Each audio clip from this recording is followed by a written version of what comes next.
Hi, so today I'm going to guide you through the process of making your period undies. So I have my pieces cut out here and I'll just show you what I have. I have my back piece here, just in my normal fabric.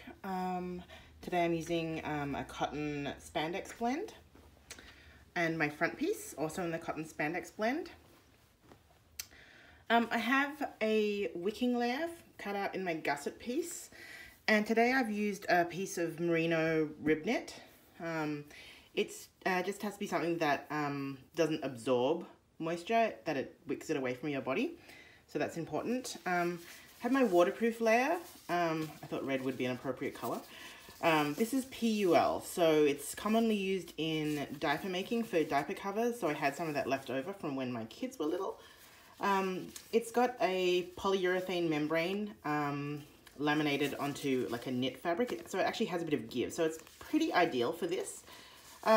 You could also use any kind of waterproof membrane, so you know, I don't know, if you have an old Gore-Tex jacket that you want to cut up or an old raincoat or something like that.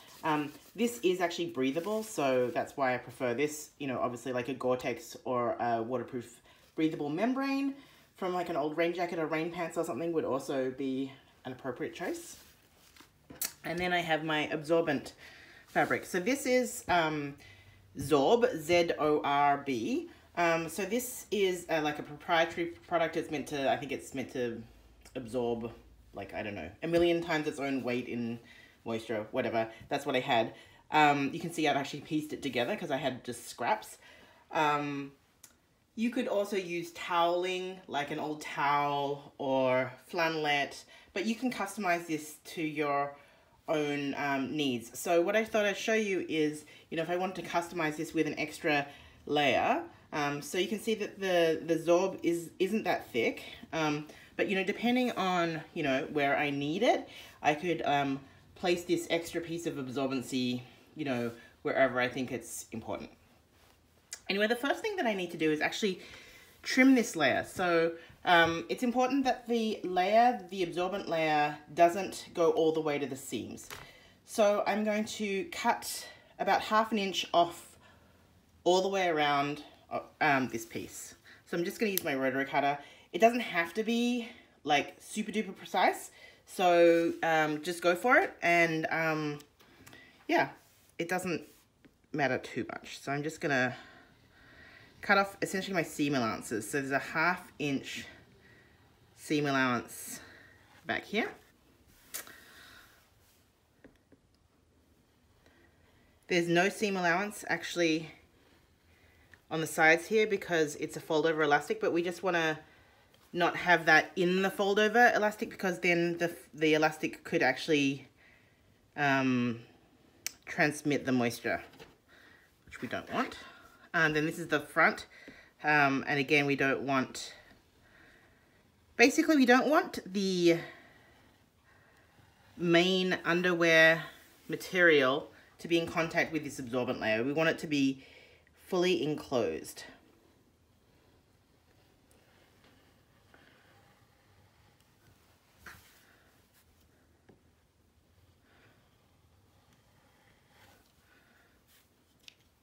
Okay. So I've trimmed that. Now what I'm going to do is attach my gusset piece to the absorbent piece. So just these two layers. I'm going to lay it out as best I can. So if I flip that over, you'll see that that's now smaller than the gusset piece, and I'm going to do my best to just center it in there. Okay, that's pretty good. I'm going to pop a couple of pins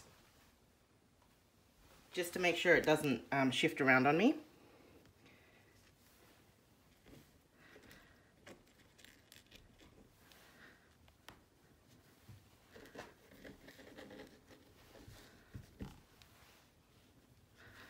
And what I'm going to do is, I'll probably actually do this from the other side to be honest, is I'm going to just run a row of zigzag stitching down the absolute middle of this gusset.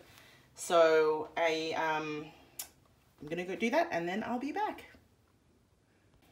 Right, so I have that zigzag line, and what that does is it just, this is the right side, and you can see that it creates a bit of a indentation or channel, and that just encourages the moisture to go to the middle of the pad rather than anywhere else. So the next thing we're going to do is take our waterproof layer.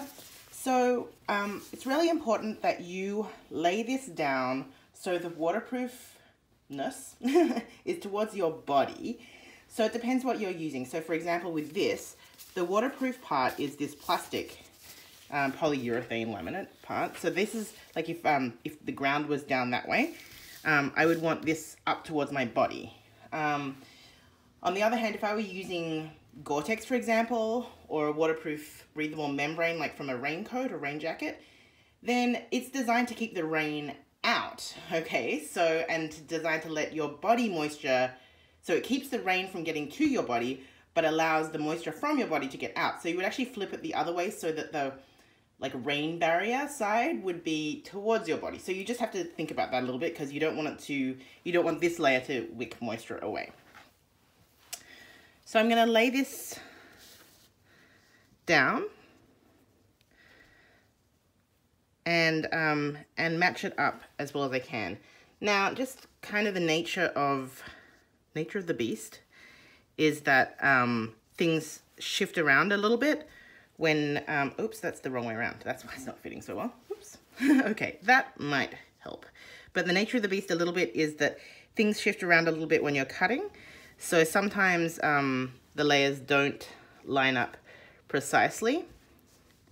Here we go. So I don't want to put any pins in through my waterproof layer in, like, you know, in the main part of the pad. In the seam allowances is okay. So I'm going to just pin this down in the seam allowances.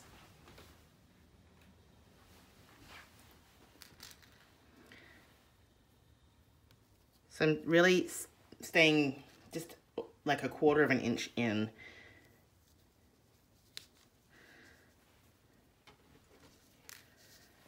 So we're just going to stay stitch this together.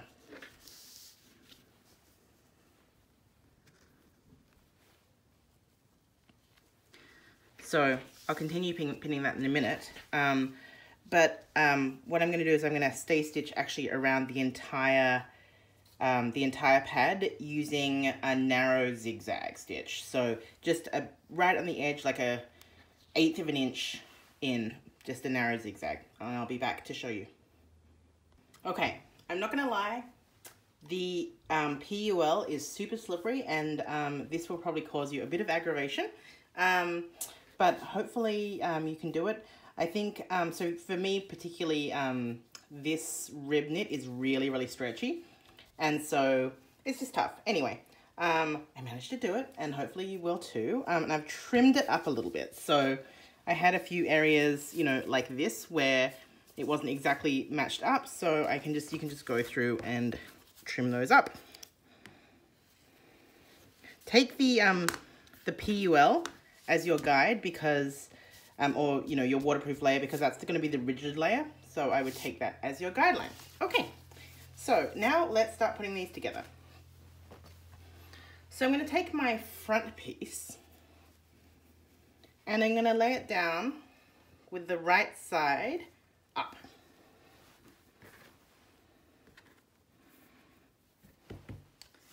And then I'm going to take my back piece and lay it right side down, matching that center.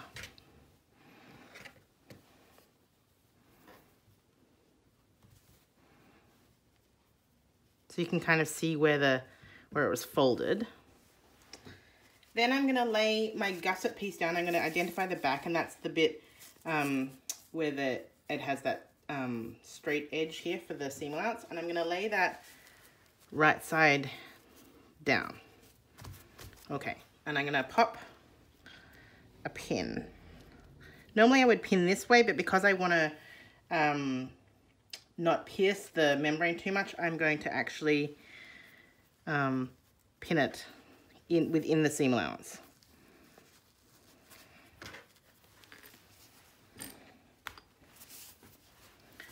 Now what I want to do is match the curves. So the back edge, the edge of the back is curved one way and the edge of the front is curved the opposite way. So I'm just matching those curves.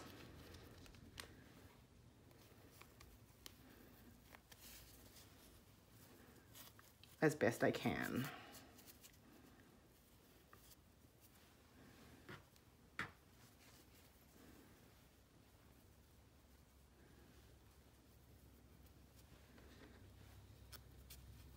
Now, this is the reason that I put a pretty generous seam allowance into these underwear. So it's a it's a half-inch seam allowance at this gusset piece, because you want to make sure you catch all those layers first time. And I just wanted to make sure that that was going to be easy and you weren't trying to do it with a like a tiny seam allowance. Need a few more pins.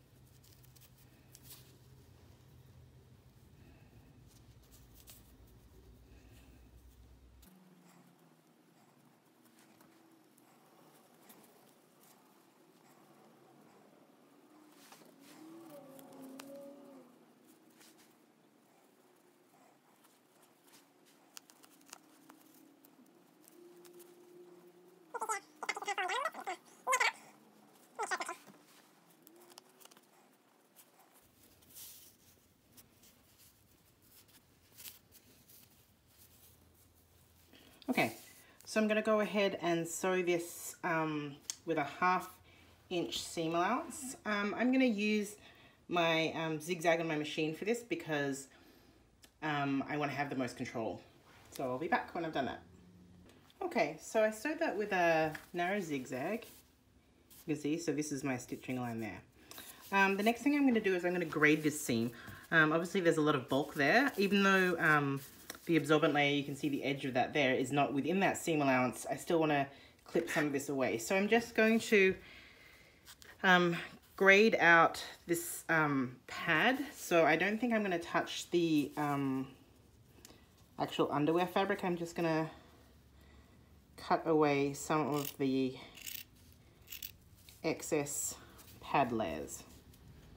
So just being careful not to cut all the way through and careful not to cut my stitching line. So you can cut the stay stitching line, that's not doing anything anymore.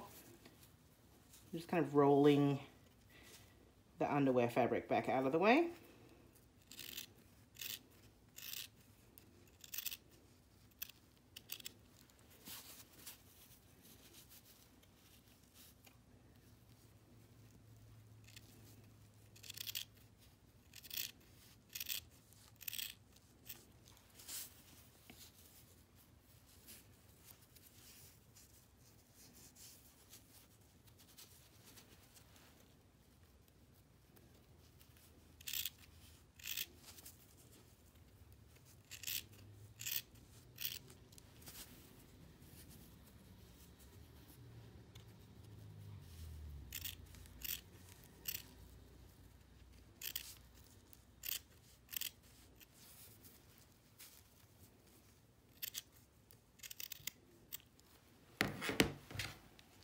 Okay, now what I'm going to do is I'm going to see if I need to clip that seam at all. So this is kind of where the magic happens. We're going to flip this out. So I'm going to lay my front and it's going to be right side down, and then the back of my underwear is going to be right side down, and then I'm going to flip that gusset over to the front. And you can see there's a seam there. And I'm going to, I think it's okay. So Just give me a sec. I can see that I actually have a pucker here, which is going to drive me crazy. So I'm going to, oh no, actually it's going to come right up. So no big deal. If that were really puckering a lot more, I could go in and clip that seam allowance a little bit. I might do that a little bit just to show you. I don't want to do it too much. So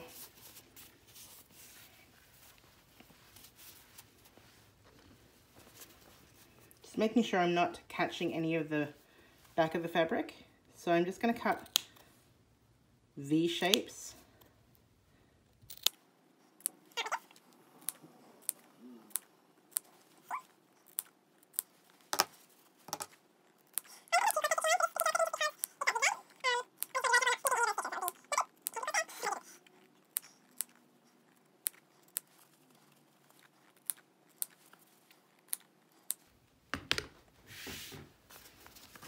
Okay, so opening it back out again.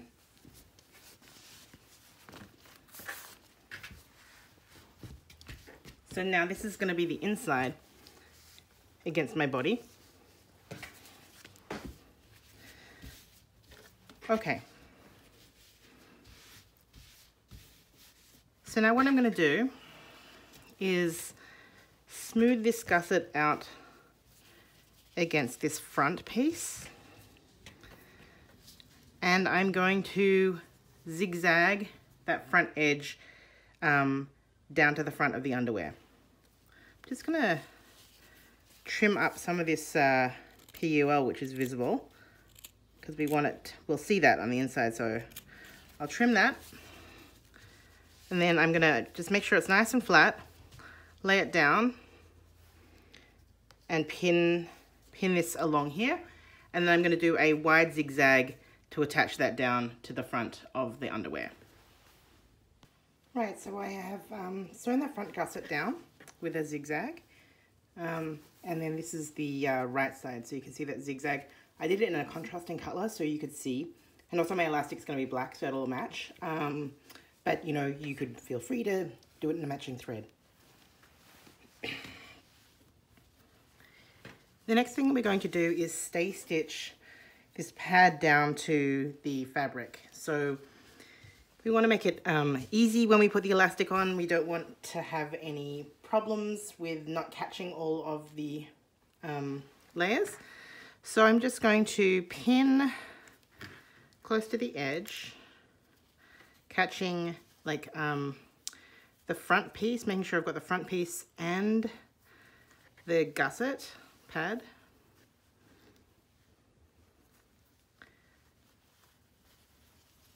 Don't skip this step because it really will make your life easier when you're doing the elastic application.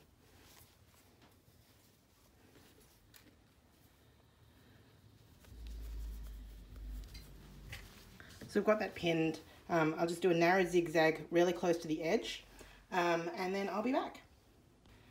Okay, so at this point, if there are any parts that are really uneven, so you can see here there's this part is really sticking out, you can just trim those up a little bit. Try not to trim too much off because we don't want to, you know, lose too much fabric, but everything's kind of all locked down at this point. So I'm just trimming off just this excess here.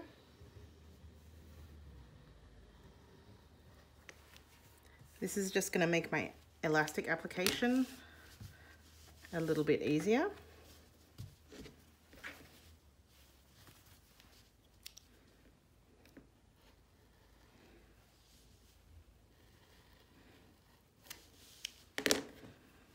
Just checking from the other side.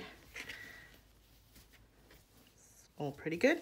Okay, doesn't have to be perfectly even, but close is good. Okay. We're going to sew the side seams now. So we're going to put the underwear right sides together.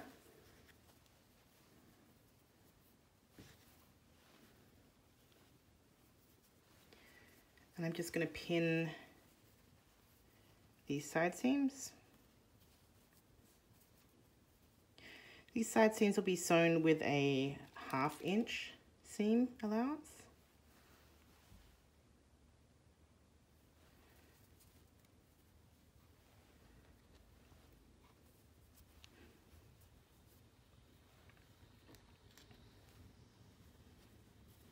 Okay, so I'm going to sew both side seams with a 1/2 inch seam allowance. You can either use your serger or you can just use that same narrow zigzag that you attached the gusset piece with.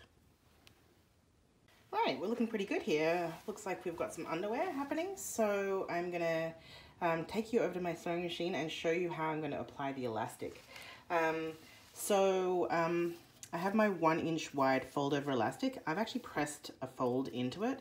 So you can see there's that center line that's woven in a way that just makes it fold really easily. You don't have to press it. I often don't actually, but I decided that I would for this purpose. So my recommendation is to use that around the waist and also around the leg openings. To be honest today, I don't have enough of the wide stuff to do the leg openings as well, so I'm going to use 3/4 inch for the leg openings. It would be better, to be honest, to use the 1 inch wide for all of the openings, but I wanted to get this video filmed, so I'm going to just demonstrate using this narrower stuff on the leg openings. And if that's all you can find, then that's okay too. But if you can get a hold of this inch wide, it's really going to hold your underwear on. So I should be back at my sewing machine. Hi, so welcome to my sewing machine. I'm going to show you how I apply the elastic onto underwear. So this is a little bit different to the way most people do it. You know, the kind of typical way I think is to create a loop and then distribute the ease around equally, but that never works for me, to be honest. Like I always get, it's uneven for me, you know. So I figure if it doesn't work for me, then maybe it's hard for you as well, or maybe it's not. So you can apply your fold over elastic any way you want, but I just wanted to show you the way I do it. So I have the top edge of my underwear here, and this is my fold over elastic. So I'm just going to use 1 pin here. So I'm starting at the left side seam, and I'm just aligning that fabric edge with the center line, and I'm just going to fold it over. Taking a pin, I'm just going to pin that there, and that's the only pin I'm going to use. So sorry if that's scary. I'm also trying to sew with my camera between me and my sewing machine, which is not the easiest, so I'll do my best. So I'm just going to anchor that there and take out the pin. If my sewing machine had the ability to program whether it finished with the needle down or up, I would choose to have it down, but I have a mechanical machine, so mine doesn't do that, but that's okay. So with the fold over elastic, you know, you can stretch it a fair bit, but I'm going to do what I would call like moderate stretch. And I mean, honestly, you'll just get a kind of sense of how much you need to stretch it for you. I haven't had any disasters yet where I have had underwear that's like way too small or way too loose, so it kind of always seems to work out for me. So what I'm going to do is hold that elastic and just give it a bit of a stretch. So just a moderate amount, like that would be like a maximum. Okay, so just about halfway. And then I'm going to place the fabric inside there, but I'm not stretching the fabric at all. So I'm just holding tension on the elastic and I'm folding it over and holding that elastic taut, and then I'm going to sew.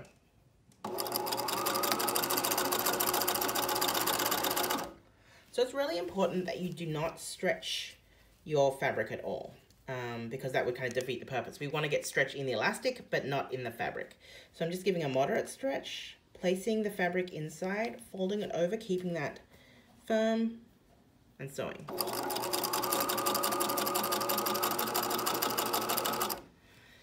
If you have a walking foot, you could definitely use a walking foot actually for this whole project. I don't have one for this machine, and I wanted to just show you how to do it without one, because not everyone has one, but if you do, it'd be helpful. So moderate stretch, place the fabric unstretched inside, fold it over,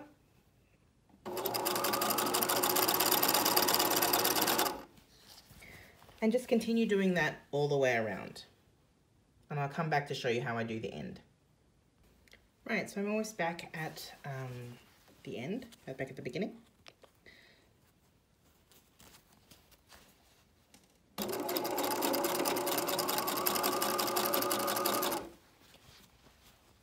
So what I'm going to do is I'm just going to overlap the elastic to finish off.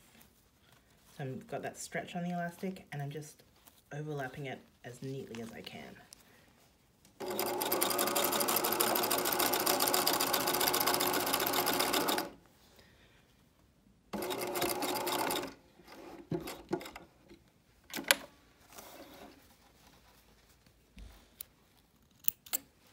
So I'm not going to cut off that elastic just yet. What I'm going to do is a bar tack. So if your machine has an automatic bar tack, you're lucky. Mine doesn't.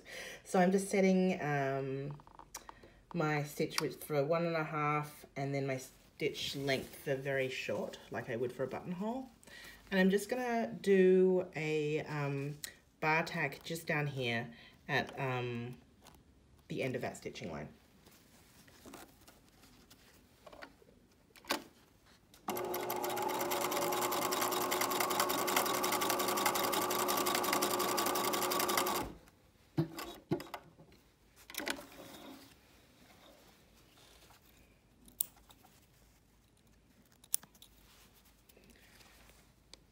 Oops. So I've got that bar tack there, and then I'm going to cut the elastic off close to that.